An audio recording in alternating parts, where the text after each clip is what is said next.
শ্রমিক যারা কাজ করে খায় এরা সাধারণ মানুষ থাকে না, এরা আল্লাহর বন্ধু হয়ে যায়। বাংলাদেশের নিয়মটা আলাদা। এদেশে যারা কাজ করে না, খালি মেরে খায়, এরা আল্লাহর বন্ধু। কে কথা বলে না কেন?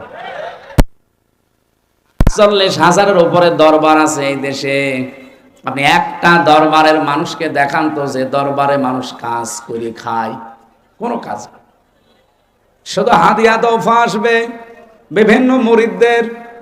সাতক্ষীরায় আমি এক পীর পেয়েছিলাম, ওনার 12,000 নাকি মুরিদ। প্রত্যেকবার বছরে 2 বার করে অনুষ্ঠান দেয়। বলেন তো, যদি 10 টাকা করে এক একজন মুরিদ দিয়ে যায়, 12,000 মুরিদ বছরে 2 বার দিলে যা টাকা উঠবে, ওর জীবনে আর কিছু করা লাগবে ওই বছরে? 48,000। এটা যে সরকারি জরিপে বলছিলাম, বাইরে আরো বেশি আছে। আমি যেটা এখান থেকে আপনাদের জানাতে চাই, এই যে হাজারো দরবার গুলোতে কোনো কাজ কামের ব্যবস্থা নেই, খালি মানুষ বসে খাবে এই চিন্তা করে। অথচ মানুষকে আল্লাহ বানিয়েছে এই কঠোর পরিশ্রম করার জন্যে। লাকাদ খালাকনাল ইনসানা ফি কাবাদ। অবশ্যই আমি আল্লাহ মানুষকে বানিয়েছে কঠোর পরিশ্রমের মধ্য দিয়ে।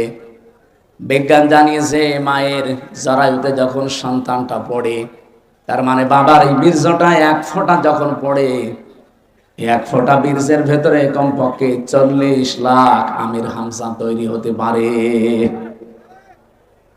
ওখান থেকে তারা প্রতিযোগিতা করে, দৌড় দিতে আরম্ভ করে। ফিকরারিম মাকিন, যেটা মায়ের সুরক্ষিত জায়গা, ওই পর্যন্ত যেতে কত প্রতিযোগী শেষ পর্যন্ত পায়ের সাথে ধাক্কা লেগে হয়তো পড়ে যায়, মায়ের জরায় দেওয়ালের সাথে ধাক্কা লেগে পড়ে যায়। ওই পর্যন্ত পৌঁছায় হয়তো 1 জন, 2 জন, 3 জন, 5 জন, 7 জন, 13 জন পর্যন্ত। বলেন তো, আমরা প্রত্যেকে কিন্তু এই প্রতিযোগী ছিলাম। জীবনটা শুরু হয়েছে আমাদের কঠোর পরিশ্রম দিয়ে। মায়ের জরায়ু পর্যন্ত কেউ যেতে পারে না। আমার বোন, আমার ভাই যারা আমার সাথে ছিল, সব পেছনে পড়ি মারা গেছে। আমি হামজা একা ওই ফিকরারিম মাকিন সুরক্ষিত এই জায়গা পর্যন্ত আল্লাহ আমারে পৌঁছিয়ে দিয়েছে। ওখান থেকে শুরু করে 40 দিন, এরপরে 40 দিন, এরপরে 40 দিন, এভাবে 6 মাস পর্যন্ত একটা মানুষের ভেতরে ক্ষুধা আসে না। 6 মাসের পরে যখন ক্ষুধার উদ্রেক দেখা দেয়, রব্বুল আলামিন মায়ের মাসিক অসুখ বন্ধ করে তখন নাভির সাথে তার যোগ করে দেয়। এই যে আস্তে আস্তে আপনাকে কত স্ট্রাগল, কত কঠোর পরিশ্রমের মাধ্যমে উপরে তুলতেছে। এরপরে যখন পৃথিবীতে আপনি আসেন, এরম একটা চাপ খেয়ে আসা লাগে। যারা নরমাল ডেলিভারিতে আসে, এমন একটা চাপ দেওয়া হয় মায়ের জরায়ুতে। কান, মুখ, নাক যা আছে বিভিন্ন জায়গা দিয়ে কিন্তু বদ রক্ত বের হয়ে চলে যায়। বিজ্ঞান এখন জানিয়েছে এই তথ্যটার উপরে ভিত্তি করে কষ্ট মাপার একটা পরিমাপ আছে, যন্ত্র আছে। এই যে বিশাল প্যান্ডেল দেখতে পাচ্ছেন, এটা মাপ দেওয়ার একটা যন্ত্র আছে না? ফিতা দিয়ে মাপবে, গজ দিয়ে মাপবে। এই যে জ্বর যদি হয় আমার শরীরে, এটা মাপার জন্য একটা আলাদা যন্ত্র আছে না? কি কথা বলে না? কি নাম কি? থার্মোমিটার। দুনিয়াতে প্রতিটি জিনিস পরিমাপ করার জন্য আলাদা আলাদা যন্ত্র আমরা জানি আছে। আর রব্বুল আলামিন বলেন, ওয়াং তাসুমু খায়রুল লাকুম ইন কুনতুম তা'লামুন। যদি তোমরা রোজা রাখো, সিয়াম সাধনা পালন করো, তোমাদের জন্য ভালো হবে, উপকার হবে যদি তোমরা বোঝো। আয়াতটা নিয়ে চিন্তা ভাবনা করলাম, না খেয়ে থাকার ভেতরে আবার উপকার কি? কষ্ট হইতো। কি না খেয়ে থাকার ভেতরে তো কষ্ট, উপকার কিসের? 2টা বিষয় আমি পেয়েছি। 1 নম্বরে রব্বুল আলামিন বলেন, রমজানের দ্বারা যেহেতু আমার উদ্দেশ্য মানুষ তাকওয়া অবলম্বন করবে, ইয়াউমা নাহশুরুল মুত্তাকিনা ইলার রহমানি ওয়াফদা। সূরা মারইয়ামের 85 নম্বর আয়াত। কিয়ামতের ওই ময়দানে যখন লক্ষ কোটি কোটি মানুষেরা হাজির হবে, ওই ময়দান থেকে কিছু মানুষকে আল্লাহ আলাদাভাবে অতিথি বানিয়ে রায়ান নামক দরজা দিয়ে প্রবেশ করাবে। তারা হচ্ছে মুত্তাকি। বলেন তো রোজা রাখার দ্বারা উদ্দেশ্য কি? মুত্তাকি। বলেন বলেন। এর পরের আয়াতে দেখেন, অনাসুকুল মুজরিমিনা ইলা জাহান্নামা ওয়িরদা। রব্বুল আলামিন বলেন, যারা পাপিষ্ঠ এদেরকে আমি আল্লাহ তৃষ্ণার্থ, ওয়িরদা মানে তৃষ্ণার্থ, ক্ষুধার্ত অবস্থায় ধাক্কা দিতে দিতে জাহান্নামের দিকে নিয়ে যাব। আমি চিন্তা করলাম, ওয়িরদা দিল কেন আল্লাহ? এমনিতেই ধাক্কা দেন, আমি জাহান্নামে পড়ে যাই, আবার আমাকে দুর্বল করবেন, তৃষ্ণার্ত করবেন, ক্ষুধার্ত অবস্থায় নিয়ে যাবেন কেন? আমার ছোট্ট মাথায় এসেছে এখান থেকে, পৃথিবীতে আল্লাহ রোজা দেওয়ার পেছনে যত কারণ, তার অন্যতম কারণ ধনীদেরকে আল্লাহ বোঝাতে চায় যে না খেয়ে থাকলে কি হয় দেখ। যেহেতু মানুষেরা অনেকেই না খেয়ে থাকে, ক্ষুধার্ত থাকে, তৃষ্ণার্ত থাকে, তাদের ওই দুঃখ, কষ্ট, যন্ত্রণায় ধনীদেরকে আল্লাহ বোঝানোর জন্য রোজা দিয়েছেন। এই রোজা যারা রাখে নাই, এই মুসলিম, এই পাপিষ্ঠদেরকে আল্লাহ এমন ধাক্কা দেবে যখন ক্ষুধার্ত এবং তৃষ্ণার্ত থাকবে। বলেন নাউজুবিল্লাহ। রোজা রাখার দ্বারা 3 নাম্বার উপকার যেটা, মানুষ যেহেতু মুত্তাকি হবে, দুনিয়ায় যেহেতু মুত্তাকিদের অনেক কষ্ট হয়, এই জন্য মুত্তাকি মানুষগুলো শুধু চোখ বন্ধ করতে দেরি হবে। ওয়া উজলিফাতিল জান্নাতু লিল মুত্তাকিনা গায়রা বাঈদ। রব্বুল আলামিন বলেন, আমার মুত্তাকি বান্দাদের দুনিয়ার জীবন শেষ হলে ওদের আর কোনো কষ্ট নেই, এমনকি জান্নাতেও হেঁটে যাওয়া লাগবে না। উজলিফাত এর শাব্দিক অর্থ হচ্ছে নিকটবর্তী করে দেবে আল্লাহ। আপনাকে জান্নাত ডাক দিয়ে কাছে নিয়ে তারপরে ঢোকাবে, আপনাকে হেঁটে জান্নাতে যাওয়া লাগবে না। গায়রা বাঈদ, দূরে থাকবে না। জান্নাত আপনার একেবারে কাছাকাছি আল্লাহ পাক পৌঁছিয়ে দেবে। জান্নাতের নিয়ম হচ্ছে, জান্নাতের কোনো দরজা বন্ধ থাকে না। হাত্তা ইযা জাউহা ওয়া ফুতিহাত আবওয়াবুহা ওয়াকাল। এই আয়াতটা আমি জেলখানায় যেয়ে বুঝেছি। এর আগে আমি বহু তাফসীর পড়েছি, আলেম যারা আছেন তাদেরকে বলছি। এবার আপনারা হয়তো এটা জেনেছেন কিনা আমার জানা নেই। জেলে যাবার পরে আয়াতটা আমার কাছে ক্লিয়ার হয়েছে এইভাবে, আল্লাহ পাক জাহান্নামের যত জায়গায় বর্ণনা দিয়েছেন কোরআনে, জাহান্নামের দরজাগুলো বন্ধ থাকবে এই কথা আছে। জাহান্নামের দরজা কি থাকে? সব বন্ধ থাকে, সব সময়, 24 ঘন্টা অলওয়েজ। এইটা পেয়েছি আমি। হাত্তা ইযা জাউহা ফুতিহাত আবওয়াবুহা, এখানে মাঝখানে ওয়া নেই। আল্লাহ পাক বলেন, জাহান্নামের ফেরেশতারা যখন ধাক্কা দিতে দিতে ওকে জাহান্নামের গেটে নিয়ে যাবে, জাহান্নামের দরজা তো সব সময় বন্ধ থাকে। যিনি দারওয়ান ফেরেশতা আছে, মালিক দায়িত্বে, তিনি দরজা খুলে দেবে। প্রবেশ করার সঙ্গে সঙ্গে আবার দরজা আটক হয়ে যাবে। কিন্তু জান্নাতের দরজা কোনো সময় আল্লাহ বন্ধ রাখে না, 24 ঘন্টা ওপেন রেখে দেয়। এই মানুষগুলো যখন জান্নাত কাছে নিয়ে এসে আপনাকে প্রবেশ করাবে, জান্নাতের দরজা তো বন্ধ নেই, খোলাই থাকবে। জেলখানায় গিয়ে আজটা বুঝলাম এইভাবে। আমি এর আগে জানতাম না যে জেলখানা এভাবে 24 ঘন্টায় বন্ধ থাকে। কিন্তু এখন দেখলাম যে জেলখানা কিন্তু 24 ঘন্টা তালা লাগানো। যখন কাউকে নিয়ে যায় তালা খুলে ভেতরে ঢুকিয়ে দেয়, আবার যখন ভেতর থেকে আসবে কেউ, বের হলে আবার বন্ধ করে দেয়। জাহান্নাম আল্লাহ কিন্তু 24 ঘন্টা পাহারাদার দিয়ে বন্ধ করে রাখে দরজা। জান্নাতি মুত্তাকি বান্দাদের যে বর্ণনা বলছিলাম, এদের যেন কষ্ট না হয়, এজন্য জান্নাত কোনো দূরে থাকবে না, একেবারে কাছাকাছি নিয়ে এসে দেবে আল্লাহ। 27টা উপকারের কথা আমি তাফসিরে মাযহারিতে পড়েছি। আমি আলেমদেরকে বলছি নোট করে আপনি নিজে মানুষকে শোনাবেন। 1 নাম্বার উপকার হচ্ছে, মাত্র 2017 সালে এটা আবিষ্কার হয়েছে, অটোফেসি। নাম শোনেননি? যেই বিজ্ঞানী এটা আবিষ্কার করেছে, ইউশোনারি ওসামি, এর বাড়ি জাপানে।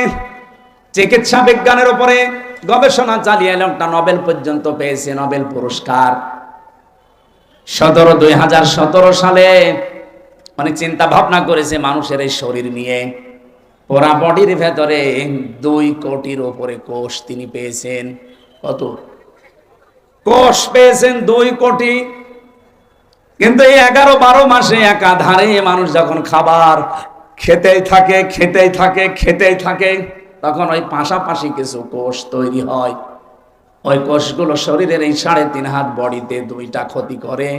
1 নম্বরে আপনার শরীরে হয় ক্যান্সার হবে, না টিউমার হবে। বিজ্ঞান এখন 5.5 কেজি রক্ত পেয়েছে আমাদের শরীরে।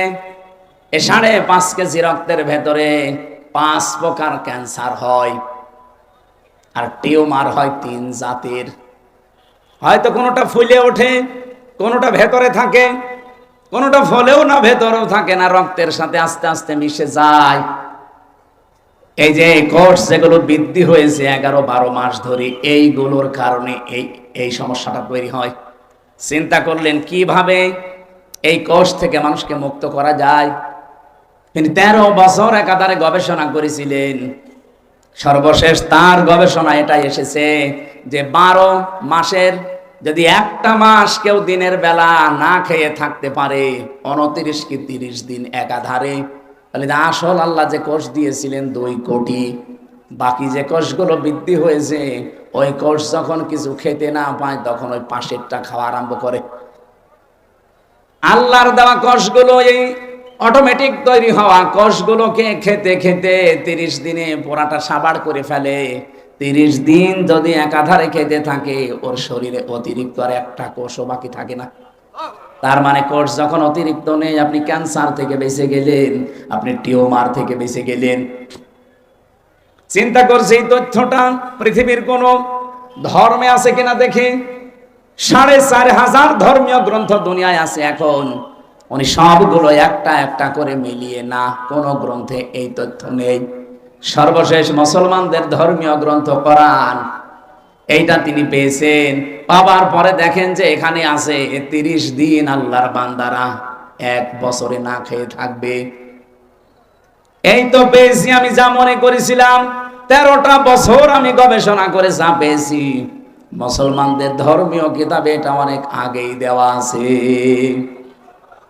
আল্লাহ পাক যে বলেন আতাসুমু খায়রুল লাকুম ইন কুনতুম তা'লামুন, অবশ্যই রোজা রাখলে তোমাদের উপকারী হবে যদি তোমরা এটা বুঝতে পারো। যেহেতু বিজ্ঞানী এখন বুঝেছে, তথ্য আমরা পেয়ে গেছি, এজন্য ফামাং শাহিদা মিনকুমুশ শাহরা ফালিয়াসুম, তোমাদের ভেতরে কেউ যদি রোজার মাস একবার পেয়ে যায়, আল্লাহ বলেন অবশ্যই সে যেন রোজা রাখে।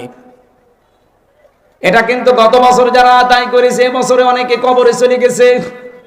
এবছর আমরা যারা কালকে থেকে পেতে যাচ্ছি, হেলায় খেলায় নষ্ট করেন না, রোজাটা অবশ্যই আপনি রাখবেন। অনেক গরিব মানুষ আছে বলে হুজুর আমারও রোজা রাখা লাগবে, আমি ভ্যান চালাই। আরে বেটা, অভাবী মানুষের অভাব দূর করার জন্যই তো রোজা দরকার। কারণ রোজার দ্বারা আল্লাহ যেটা মানুষকে তৈরি করে দিতে চায় তার নাম কি? তাকওয়া। বলেন বলেন, আরো জোরে বলেন। কোরআনে কারীমের সূরা বাকারার 183 নম্বর আয়াত আমরা পড়েছিলাম। এদিকে তাকান।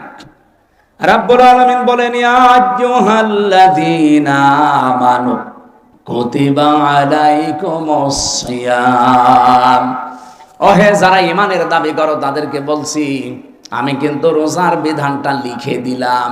কি করলাম? পৃথিবীর কোন বিধান আমি লিখে দিলাম এমন কথা কোরআনে আপনি পেয়েছেন? আরেকটা আছে, কুতিবা আলাইকুমুল কিসাস, কিসাসের বিধান লিখে দিলাম। কুতিবা আলাইকুমুল কিতাল, কিতালের বিধান আমি লিখে দিলাম। এই দুইটা ছাড়া পুরা কোরআনে আমি কোন বিধান আল্লাহ লিখে দিয়েছেন পাইনি। হ্যাঁ পেয়েছি, ওগুলো আল্লাহ ফরজ করেছেন। এই জন্য সেখানে ফারদ ওয়াজ পাবেন, ফারদুন। কিন্তু রমজানের ব্যাপারে আল্লাহ কথা বলতে গিয়ে বলেন কুতিবা আলাইকুমুস সিয়াম, আমি কিন্তু লিখে দিলাম সিয়ামকে। আজকের এই জমিনটা যদি আমি সভাপতি সাহেবকে বলি যে স্যার আপনাকে আমি দিয়ে দিলাম, কোনো দাম আছে আমার এই কথার? বলেন বলেন। যদি এটা সই স্বাক্ষর করে দলিল করে স্ট্যাম্প করে বলি এই যে নেন, এ জমির দাম এখন 1 বিঘা 20 লাখ, এই কথা বলেন কেন? ব্যক্তি তো একই, আগে দিয়েছিলাম মুখে মুখে, এখন আমি দলিল করে লিখে সই স্বাক্ষর করে দিয়ে দিলাম, দাম হয়ে গেছে আকাশ আর পাতাল। আগেরটা কোনো মূল্যই ছিল না, পরেরটার মূল্য 20 লাখ। কথা বলেন ঠিক কিনা? রব্বুল আলামিন বলেন, আমি রোজা তো তোমাদের জন্য ফরজ করেছি ফারদ দিয়ে না, কাতাবা দিয়ে। আমি কিন্তু লিখে সই স্বাক্ষর করে দিয়েছি। এত দামি বিধান এটা আমি আল্লাহর কাছে। পৃথিবীর অন্যান্য বিধানগুলো আমি দুনিয়ায় নাজিল করেছি জিবরাইলকে দিয়ে, আর রোজাটা নাজিল হয়নি, এটা আমি আল্লাহ নিজে আমার রাসূলকে আরো সে নিয়ে উপহার দিয়েছি। বিশ্বনবী মুহাম্মদ রাসূলুল্লাহ 50 ওয়াক্ত নামাজ পেয়েছিলেন।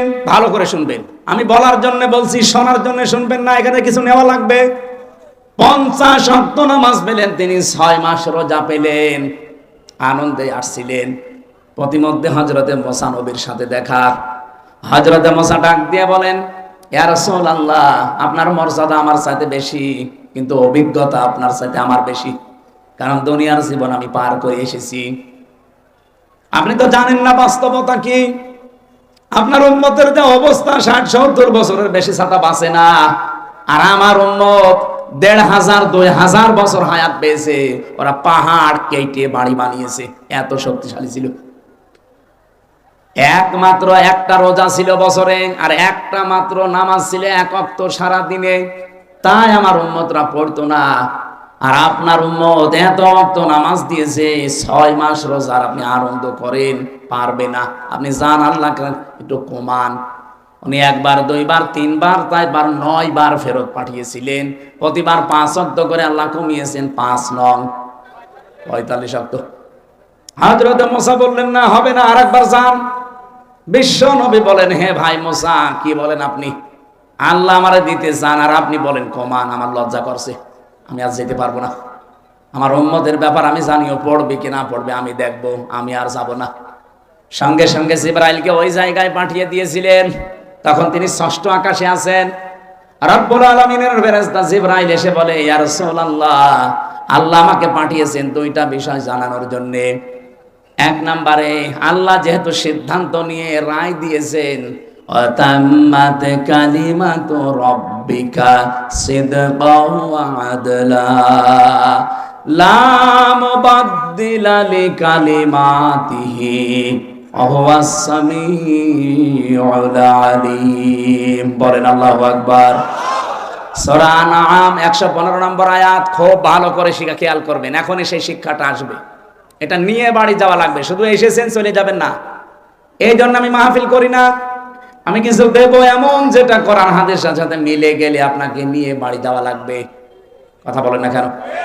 এখানেই রেখে চলে যান, তাহলে আপনার ওয়াজ শুনতে আসার দরকার কি? বলেন তো, বাড়ি নিয়ে যাবেন কিনা? এই বাড়ি নিয়ে যাবেন না? আওয়াজ পাওয়া যাচ্ছে না, যাবেন? রব্বুল আলামিন 1 নম্বরে বলেন, আমার কোরআনে যত তথ্য আছে সব সত্য। 2 নম্বরে, যত তথ্য আছে সব ইনসাফপূর্ণ।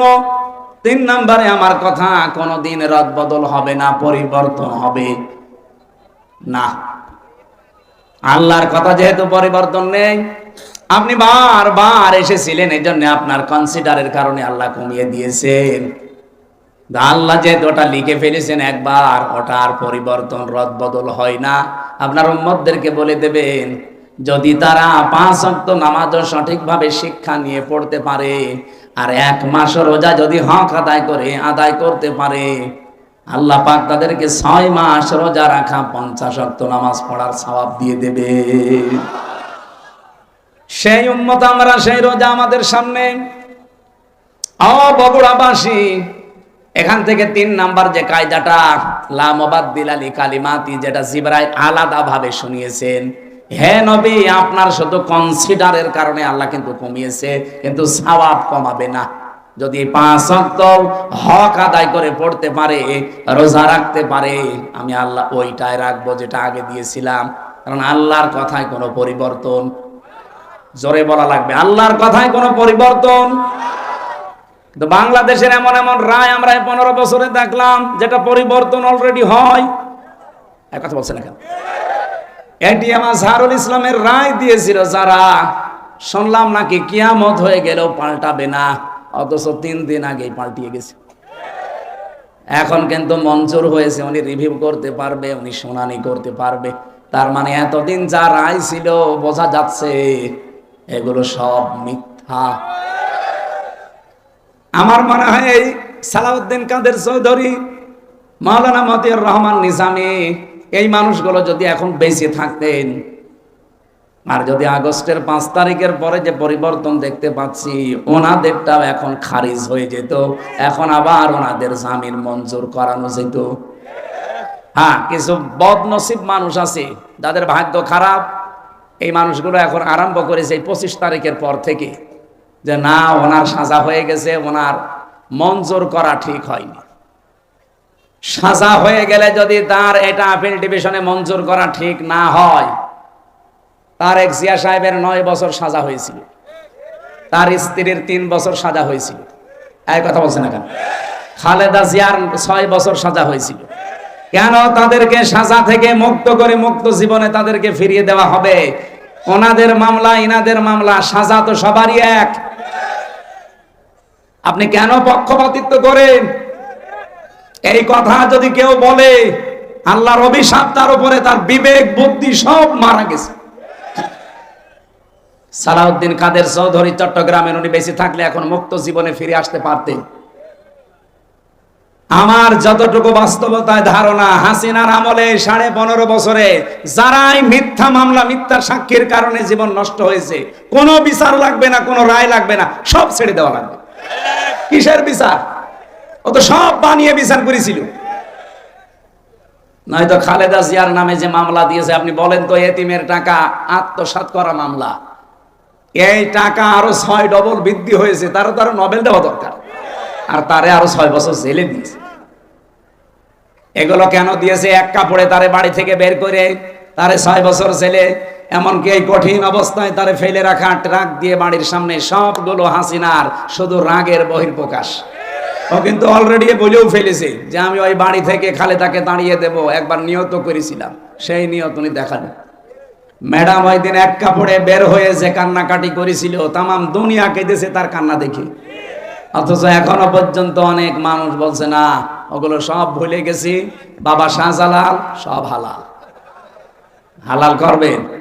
হালাল করে কি হয়েছে ইতিহাসে? 54 বছরের দিকে তাকান, কি হয়েছে আপনি টের পাচ্ছেন? 75 সাল থেকে শুরু করে আপনি তাকান, যাদেরকে এভাবে হালাল করেছেন তারা কি বাঁশটা দিয়েছে। বাঁশ দেওয়ার সময় তো একটু চেঁচে ঝুলিয়ে দেয়, তাও দেয়নি, পুরাটাই দিয়েছে। এখন যদি আবার সব হালাল করে নেন, এমন বাঁশ দেবে না জীবনে বাপ বলার সময় পাবেন না। সুতরাং আল্লাহ যখন অলরেডি একটু সময় করে দিয়েছে, একটু দেখার চেষ্টা করেন বাংলাদেশে আল্লাহর বিধানটা কায়েম হলে কেমন দেখা যায়। সবই তো দেখলাম, কিছুই তো হয়নি। দল মত নির্বিশেষে এটা করা দরকার না? 50 ওয়াক্ত নামাজ দিয়েছিল, 50 ওয়াক্ত নামাজ শুধু পড়ার জন্য আল্লাহ দেয়নি, বলেছিল নামাজ কায়েম করবা। এখানে পড়া কোরআন শরীফের ভেতরে এক জায়গায় আছে মাত্র নামাজ পড়ার কথা। কয় জায়গায়? কোন জায়গায়? ফাসাল্লি রাব্বিকা, ফাসাল্লি পর্যন্ত ঠিক আছে। বাংলাদেশে বহু মানুষ নামাজ পড়ে, কি করে? হয়তো লোক দেখানোর জন্যে, ভোট পাওয়ার জন্যে, অথবা মানুষ যেন বলে যে না লোকটা নামাজি, এই জন্যে। কথা বলে না কেন? কিন্তু এর পরের শব্দ কি? ফাসাল্লি রাব্বিকা। শুধু নামাজ পড়লেও হবে না, রবের জন্য পড়া লাগবে। আর যারা রবের জন্য নামাজ একবার আরম্ভ করে, আপনি দেখবেন তামাম দুনিয়া একদিকে, তার নামাজ আপনি বাদ দিতে পারবেন না। আমি আমার রিমান্ডে দেখেছিলাম, আমার সামনে দিয়ে যে লোকটাকে নিয়ে গেল, তার এই নখ তুলেছে, বলছিল যে হামজা ভাই, আমাকেও নিয়ে গিয়েছিল ওই মেশিন গুলো দেখাতে, আমার তোলেনি কিন্তু নিয়েছে। ডিএম আমাকেও দেখিয়েছে, এরকম একটা চেয়ারে বসিয়ে দেয়, হাতের সাথে পায়ের সাথে বেল লাগিয়ে দেয়, গলার সাথে একটা ক্লিপ লাগিয়ে দেয়, মাথায় একটা কালো কাপড় দিয়ে একটা শর্ট একটা সুইচ টিপ দেয়, এক টিপে 120 বার ঘুরে। আপনি টের পাচ্ছেন 120 বার 1 মিনিটে? 1 সেকেন্ডে কয়বার হয় চিন্তা করতে পারেন? আপনি ঘুরে দেখান তো।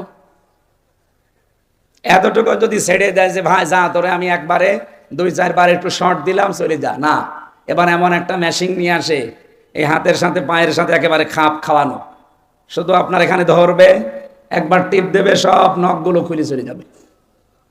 আর নখ খুলে গেলেই ফিনকি দিয়ে রক্ত বের হয়। আপনি নখ খুলে দেখেন কি রক্ত বের হয়। রক্ত যেই ফিনকি দিয়ে বের হবে তখন পাতলা মিহি যে লবণ ওটা ছিটিয়ে দেয়। বলতেই যদি আমার এমন লাগে, আমি নিজে ফেস করে আসলাম, কত বড় কঠিন ছিল বলেন তো। আপনি তো নিজেকে কোনোদিন আয়না ঘরের সামনে দাঁড় করান যে ব্যারিস্টার আরমান 8 বছর ছিল ওই ঘরটায়, এদিকে 3.5 হাত, এদিকে 1.5 হাত, সামনে টয়লেট দেওয়া, যার কোনো দরজা নেই, কোনো দেওয়াল নেই, ওদের সামনে বসে টয়লেট করা লাগবে। আমি নিজে করেছি। জেলখানায় তো তাও অন্তত 1-1.5 হাত টয়লেটের দরজা দেওয়া আছে, আর ওখানে কোনো দরজা নেই, আবার পায়ের সাথে চেন বাঁধা থাকে। আপনি কতক্ষণ থাকতে পারবেন এইভাবে? 2 দিন, 5 দিন, 7 দিন।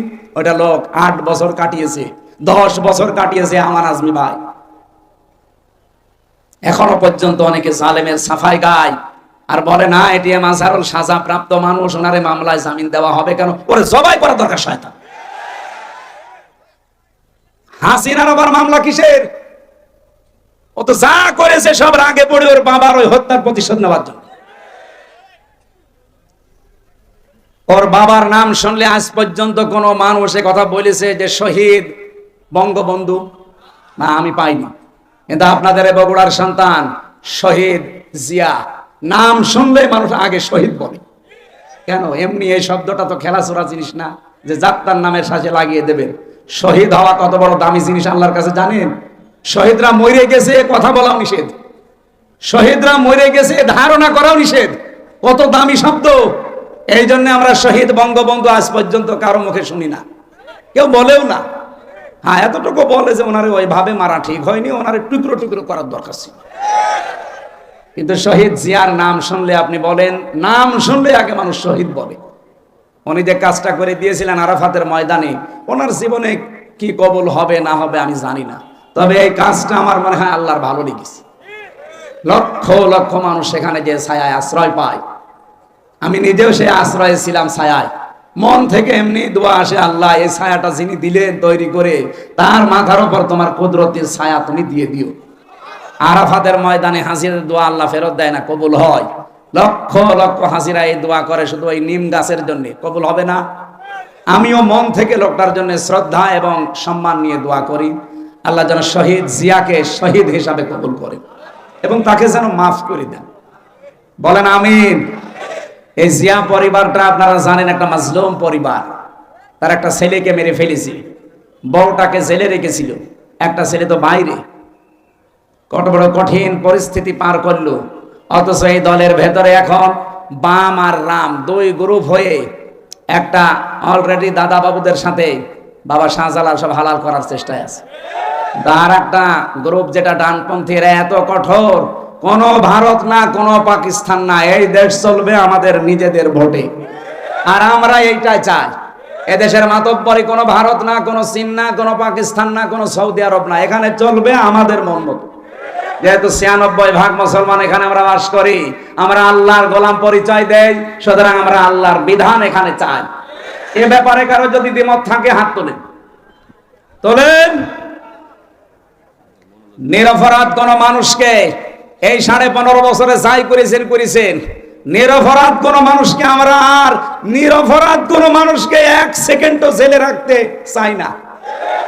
এই জন্য 15.5 বছরে যারা মিথ্যা মামলার আসামি, যারা মিথ্যা সাক্ষীর জন্য জীবনটা শেষ করে দিল, আমরা চাই কোনো বিচার করার দরকার নেই। মন্ত্রণালয়ে যিনি দায়িত্বে আছেন, আপনি ঢাকা ভার্সিটির একজন শ্রদ্ধাভাজন স্যার, আপনার সম্পর্কে অনেক কিছু তথ্য এখন সামনে আসছে। আশা করছি সাপ তুলতে যে কি কেঁচো খুঁড়তে যে আবার সাপ বেরিয়ে যেন না আসে।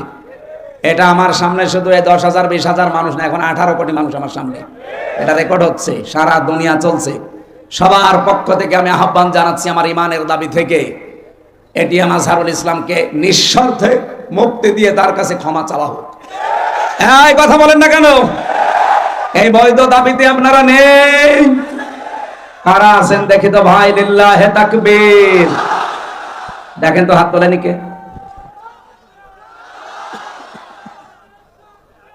আলহামদুলিল্লাহ।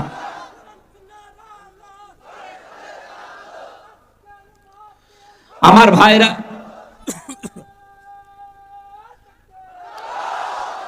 আমি না কিছু লাগবে না, আমি কথা তুলেছিলাম লা মুবাদদিলা লিকালিমাতিহি, আল্লাহর কালামের কোনো পরিবর্তন নেই। বাংলাদেশের কালামগুলো যে পরিবর্তন এখন হয়ে গেল, এটার দ্বারা আজ আন্তর্জাতিক যে বিচার ব্যবস্থা আছে কি কি পরিগণিত হচ্ছে এই দেশটা আপনি বলেন। সারা বিশ্ব থেকে দেখেন ধিক্কার আসবে যে এই যে বানানো বিচার ব্যবস্থা ট্রাইব্যুনাল সবগুলো একজনের আদেশে চলেছে, আর ওনাকে আদেশ দিয়েছে ওনার দাদারা। কথা বলেন না কেন? কি মান থাকলো দেশের? আমাদের দেশটা ডুবিয়ে ফেলেছে একেবারে।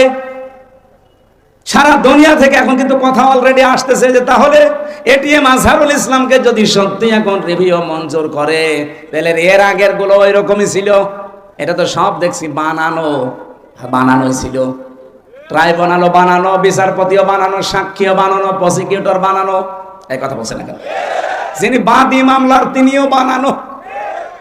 কারণ যাদেরকে সাক্ষী দেওয়ার জন্য নিয়েছে, শুনলাম নাকি একজন সাক্ষীর বয়স, উনি জন্মই নিয়েছে 1974 সালে আর সাক্ষী দিয়েছে 1971 সালে।